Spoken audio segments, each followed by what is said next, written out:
Week-long celebration ng Araw ng Kalayaan ngayong taon ating pag-uusapan kasama si Eufemio Agbayani III, Historic Sites Development Officer 2 ng National Historical Commission of the Philippines. Magandang tanghali po, sir.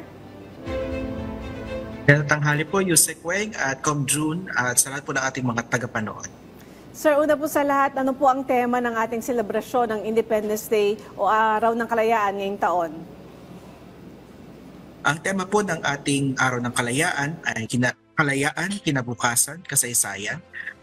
Makailang taon na po natin itong tema bilang bahagi ng pagdiriwang ng ika-125 anibersaryo ng paglaya at pagkabansang Pilipino. Matatandaan po na noong June 12, 1898, dineklara yung ating kalayaan. Ngayong 125 years later, tinetrace natin kung paano po nabuo yung ating bansa, paano nabuo yung mga ating pamahalaan, iba't ibang labanan sa ating pagtatanggol ng kalayaan. Kaya po may emphasis po doon sa word na kasaysayan. And at the same time, we look forward kung paano mapapaunlad yung ating bansa sa pamamagitan ng pagtutulungan ng ating mga kababayan, pagkakaisa. Kaya po nandiyan din yung salitang kinabukasan. Sir, ano naman po ang detalye dito sa parada ng pag-anyaya? Ano naman po ang mga itatampok sa paradang ito at sino-sino po ang mangunguna sa aktibidad na ito? Bali yung parada ng pag-anyaya po, nagaganapin po sa linggo, June 8 ng umaga.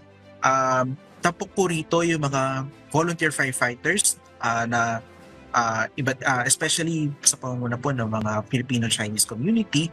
Mag-iikot po yung mga fire trucks po na ito sa ilang mga mahalagang kalsada sa Metro Manila. So wag po kayo magpanik kung may bigla kayong marinig na sunod-sunod po ng mga bumberong may sirena.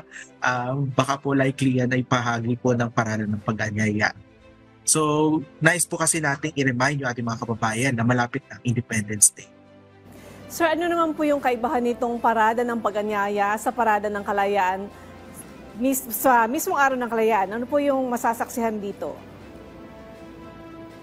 Kung sa parada ng pag-anyaya ay puro mga fire truck ang makikita natin, pagdating po ng parada ng kalayaan, mas bongga po ito dahil may mga makikita po tayong military parade sa pamumuno po ng Armed Forces of the Philippines. May makikita po tayo mga floats at tampok po yung iba't ibang mga tagpo sa kasaysayan sa ating landas ng paglaya.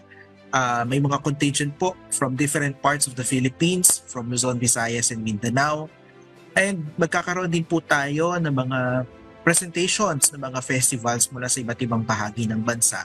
No? So, magsisimula po ito immediately after po yung simultaneous flag raising and wreath laying ceremonies po na pangungunahan po ng ating Pangulong Ferdinand Marcos Jr. sa Rizal Park, Luneta. Isa din po sa highlights ng selebrasyon ang Klinikalayaan. Ano naman po ang aasahan ng ating mga kababayan dito at kailan po ito magaganap? So, yung Klinikalayaan po magaganap po siya ng June 10. Check ko lang po. 7 o'clock to 1 p.m. po, no, sa open air auditorium ng Rizal Park, Luneta sa Maynila, no, sa pamumuno po ng Department of Health at iba pang mga ahensya ng pamahalaan, no, para makapagbigay po tayo ng libreng serbisyong medikal sa ating mga kababayan, especially sa mga underprivileged. Sa mga nakaraang taon, naalala ko po, mayroon po yung papimigay ng libreng gamot, libreng konsulta, may panahon pa yata na pati alaga sa ngipin, yun yung ginagawa po dyan at minsan namimigay pa ng wheelchair. So, yan pa ating mga kababayan na pumunta po sa Klinikalayaan.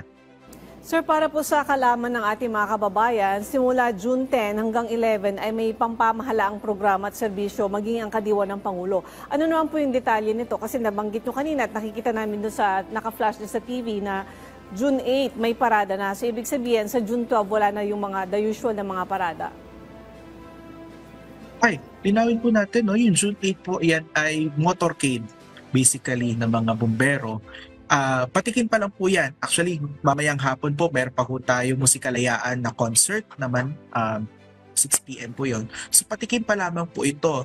Yung 10 to 11 po, yan po yung mga booths po yan ng iba't ibang mga government agencies para itanghal ano ba yung kanilang mga ipaglilingkod sa ating mga kababayan. Usually po yan maraming freebies. So sa mga kababayan po nating pupunta, magdala po kayo ng malaking tote bag. Dahil marami po kayo matatanggap na kung ano-ano. But at the same time, marami rin po mga services na usually sa mga offices lang nila ginagawa ay dadalhin din nila dito sa pamamagitan ng programa at serbisyo. Meron din po tayong static display ng AFP, PNP at iba pa mga uniformed personnel. May pakita nila doon gaano ka-ready ang ating sandatahang lakas at iba pa uniformadong hanay para tumugon sa mga hamon ng seguridad.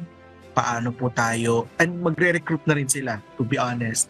And then sa isa pang bahagi ng Rizal Park Luneta, tabi-tabi po mga discounted na mga produkto, agricultural products, mga damit, sapatos, at marami pang iba, no, na dapat ang kilipin ng ating mga kababayan. So from June 10 to 11, tabi-tabi po yan para tayo may perya sa Rizal Park Luneta para sa benepisyo ng ating mga kababayan. And then pagdating po ng June 12, iyan na po yung bonggang-bongga pong parada ng Kalayaan.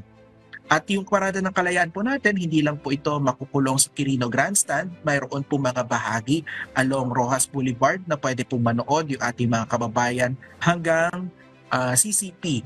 No? So, ipapublish naman po sa Facebook page ng NHCP ang mga arrangements po ng traffic, yung po mga iba pa saan po pwedeng pumuesto yung ating mga kababayan para makapanood po nitong parada ng Kalayaan. Kasabay po ng selebrasyon sa June 12, Araw ng Kalayaan, ay may mga aktibidad din sa iba't ibang lungsod. Maaari niyo po ba kaming bigyan ng ilang sa mga detalye tungkol dito? So bali po sa tulong din po ng Department of Interior and Local Government, nakiusap po tayo na dapat po hindi lang sa Maynila mayroong simultaneous flag raising and wreath laying ceremonies, kundi sa bawat lungsod, bawat bayan ng ating bansa.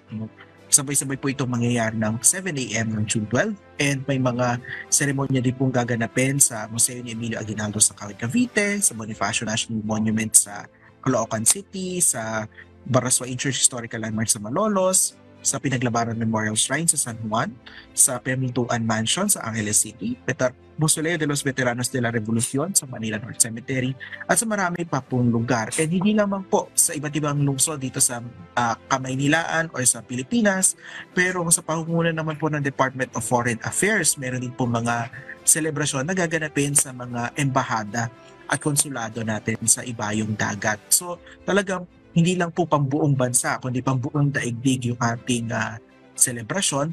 And free po yung mga LGUs and mga consulates natin na mag-isipan ng mga activities na sa palagay po nila ay talagang makaka-attract ng participation sa kanilang mga poong.